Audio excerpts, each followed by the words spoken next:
Friend, ನಾನು ನಮ್ಮ ಅಜ್ಜಿ ಮನೆಗೆ ಬಂದಿದ್ದೀನಿ. ಸ್ಕೈ ನೋಡ್ರಿ ಎಷ್ಟು ಮಳೆ ತರ ಬರ್ತಾನೆ ಇದೆ, ಆದ್ರೆ ಬ್ಲ್ಯಾಕ್ ಆಗ್ಬೇಕು ಆಗಿಲ್ಲ, ಸ್ವಲ್ಪ ಸ್ವಲ್ಪ ತೂರ್ತಾ ಇದೆ. ಮಳೆ ಬಂದು ನೀವು ಮನೆಗೆ ಹೋಗಿ ಡೋರ್ ಮುಚ್ಚಿ ಆಮೇಲೆ ಬೆಡ್ಶೀಟ್ ಹಾಕೊಂಡು ಬಿಸಿನೀರು ಟೀ ಕುತ್ಕೊಂಡು ಮಲ್ಕೊಳ್ಳಿ. ಮಳೆ ಹೋದ್ಮೇಲೆ ನೀವು ಶಾಪಿಂಗ್ ಹೋಗಿ ಆಮೇಲೆ ಆಟಾಡಿ, ನಾವು ಆಟಾಡ್ತೀವಿ.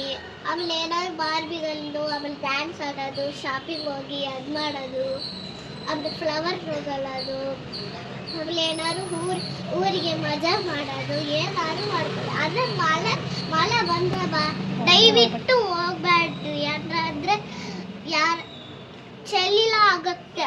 ಮಳೆ ಅಂದ್ರೆ ಚಳಿ ಆಗತ್ತೆ ನೋಡಿ. ಜ್ವರ ಬಂದು ನೀವು ಹಾಸ್ಪಿಟಲ್ಗೆ ಅಡ್ಮಿಟ್ ಮಾಡಬೇಕು, ಇಂಜೆಕ್ಷನ್ ಆಗಬೇಕು, ಗೊತ್ತಾ?